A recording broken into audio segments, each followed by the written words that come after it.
So the question that students are asked to answer is, how can I use textual, archaeological, and linguistic evidence to draw conclusions about history, specifically African history? So we give the rationale to teachers for them to know that the outcome of this lesson should be that students are supposed to learn that African people, especially sub-Saharan Africans, were not primitive people. There was technology, there were thriving, rich communities that happened, and that when you place them outside of history, that is a complete erasure, as some of our other folks talked about.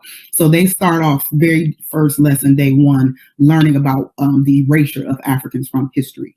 If you would hit the enter again, here's an example of a text that they look at from that lesson, where students are really looking at some archaeological evidence about what existed in Africa prior to European contact. So for example, this is evidence of like ironworking furnace that existed around 5th century in present day Rwanda.